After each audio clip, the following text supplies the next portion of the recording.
इस वीडियो को लाइक करें, हमारे चैनल को सब्सक्राइब करें, बेल आइकन जरूर प्रेस करें हमारी न्यू वीडियो सबसे पहले देखने के लिए। खुदा कादिर मुतलक बाप, बेटे और रूहुल कुदस के नाम में आप सबों की सलामती हो।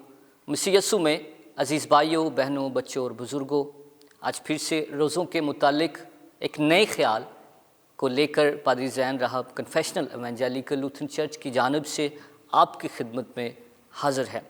मेरे अज़ीज़ों, हम चंद दिनों से रोज़ों के मुतालिक तालीम पा रहे हैं और आज का भी हमारा मौजू कुछ इसी की बाबत है कि रोज़ा और दुआ का आपस में क्या ताल्लुक़ है। रूहानी ज़िंदगी में और रूहानी नज़्म व ज़ब्त में कलाम मुक़द्दस हमारे सामने तीन बड़े सतून रखता है, और वो तीन बड़े पिलर्स या सतून कौन से हैं? रोज़ा, दुआ और खैरात।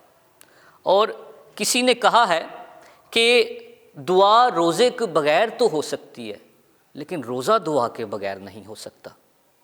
ये ऐसे ही आपस में जुड़े हुए हैं कि जैसे दो पिलर्स हों और उनकी ताकत एक हो, यानी जैसे दो कालब और उनकी जान एक होती है, इसी तरह रोज़े का और दुआ का आपस में ताल्लुक़ है। मेरे अज़ीज़ों, ये तीनों बातें, ये तीनों डिसिप्लिन, ये तीनों सतून जो हैं बाइबल मुक़द्दस में, इन तीनों की जब हम मश्क करते हैं तो बाइबल मुक़द्दस हमारी रहनुमाई करती है कि रोज़ा भी पोशीदगी में और खैरात भी पोशीदगी में और दुआ भी पोशीदगी में। तो दुआ और रोज़े का आपस में क्या ताल्लुक़ है? बाइबल मुक़द्दस में जब हम पढ़ते हैं तो लिखा है कि जब तू दुआ करे तो अपनी कोठड़ी में जा, दरवाज़ा बंद कर और अपने बाप से जो पोशीदगी में है दुआ कर। इसका क्या मतलब है कि दुआ करने से पहले दिल के, ज़हन के सारे शोरो गुल हमें बंद करने पड़ेंगे। तमाम वो ला हासिल सोचें, एवं फ़िक्रा, ठीक है, ये फ़िक्रें जिनका कोई फल नहीं है, इनको बंद करके खुदावंद की, मुश्किल काम है लेकिन इनको बंद करके खुदावंद की हजूरी में बैठना और आपका ताल्लुक़ रोज़े और दुआ में खुदा के साथ हो। तो पहली बात याद रखें कि दुआ और रोज़े का आपस में क्या ताल्लुक़ है। पहली बात यह है कि दुआ से तवज्जो और बेदारी कायम रहती है, ठीक है। अगर आप रोज़े की हालत में हैं और दुआ को भी सारा दिन अपनाए हुए हैं तो इससे हमारी तवज्जो, और हम चाको चबंद भी रहते हैं, बेदार रहते हैं। पेट भरा हो तो वैसे ही इबादत में सुस्ती और काहली आती है, नींद आ जाती है। तो पेट भी खाली है और हम दुआ भी कर रहे हैं, हम चाको चुबंद रहेंगे। और मूसा के बारे में लिखा है कि वो खुदावंद की हजूरी में 40 दिन और रात रहा, ना रोटी खाई ना कुछ पिया, दोनों हालतों में था, दुआ भी करता रहा और रोज़े की हालत में भी रहा। दूसरी बात, दुआ का और रोज़े का आपस में क्या ताल्लुक़ है? रहाई और बहाली मिलती है। असीरी के दौरान जब बनी इसराइल कौम गैर अक़वाम के साथ उनके कामों में शरीक हो गए, तो अब ऐसे हालात में अज़रा और नहमिया उठे। तो अज़रा क्या कहता है? अज़रा ने दुआ की कि वो खुदा के घर के आगे रोता रहा, ना रोटी खाई ना पानी पिया। वो दुआ में वक्त गुजारता है और बहाली के लिए, अपनी कौम की बहाली के लिए दुआ करता है। और नहमिया उसका पहला बाब 4 आयत में लिखा है कि जब मैंने ये बातें सुनी तो बैठकर रोने लगा और कई दिनों तक मातम करता रहा और रोज़ा रखा और आसमान के खुदा के हजूर दुआ की।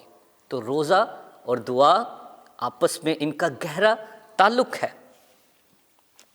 अगली बात याद रखें कि रोज़ा और दुआ से खुदा का गज़ब टल जाता है। ये कहाँ पर है? नैनवा का वाक़या है। उन्होंने रोज़ा और दुआ दोनों प्रैक्टिस किए और वहाँ पर खुदा का गज़ब जो है टल गया। खुदा ने अहद कर लिया था कि मैं नैनवा को बर्बाद करने लगा। तो खुदा का गज़ब जब उन्होंने तौबा की, दुआ की और रोज़ा रखा। रोज़ा और दुआ इब्लीस के ख़िलाफ़ बेहतरीन हथियार है। कलाम मुक़द्दस में हम पढ़ते हैं कि एक बाप अपने बच्चे की मसीह के पास शिकायत लेके आया, जिसको बुरी रूह सताती थी और उसको मारती थी। लेकिन पहले वो बाप शागिर्दों के पास लेकर आया और शागिर्द उसे अच्छा ना कर सके, لیکن مسیح خداوند نے اس بری روح کو جھڑکا اور وہ ٹھیک ہو گیا، وہ بھلا چنگا ہو گیا۔ اور شاگردوں نے پھر مسیح خداوند سے پوچھا کہ ہم اس کو ٹھیک کیوں نہیں کر پائے؟ تو مسیح نے کہا کہ یہ قسم جو ہے دعا اور روزے کے بغیر نہیں جاتی۔ دعا اور روزے کا آپس میں گہرا تعلق ہے۔ اس لیے آگے ہم دیکھیں، آزادی ملتی ہے گناہوں کی غلامی سے۔ ناممکن سے ممکن کام ہو جاتا ہے جب دعا اور روزہ میں ٹھہرتے ہیں۔ آستر کے آگے ناممکن کام تھا، یہ ممکن ہو گیا۔ اور دعا کے بارے میں کلام مقدس کیا کہتا ہے؟ کوئی وقت نہیں ہے، 1 دن نہیں، 2 دن نہیں ہے، 3 دن نہیں ہے، 1 گھنٹہ نہیں ہے، بلکہ کلام مقدس میں لکھا ہے بلا ناغہ دعا کرو، سیز لیس پریئر۔ اس لیے جب آپ روزے کی حالت میں ہیں تو دعا کی حالت میں رہیں، دعا میں ٹھہریں، اپنے ضروری میٹنگز رکھیں، ملیں، ٹھیک ہے، لیکن زیادہ وقت دعا میں خدا کی حضوری میں گزارنے کی ضرورت ہے۔ اور میری یہ دعا بھی ہے کہ ان روزوں کے ایام میں آپ خداوند کے ساتھ جو ہیں رشتے میں آگے بڑھیں۔ میں ہمیشہ کہتا ہوں کہ کوئی بھی کلیسیائی تہوار ہے وہ مسیح کے ساتھ بندھن میں آپ کو ایک قدم آگے لے کر جائے، اور یہ ایام یقیناً آپ کے لیے مبارک ثابت ہوں گے۔ خداوند آپ سب کو بڑی برکت دے اور آج کے اس سارے سیشن پر عمل کرنے کا بھاری فضل عطا کرے، آمین۔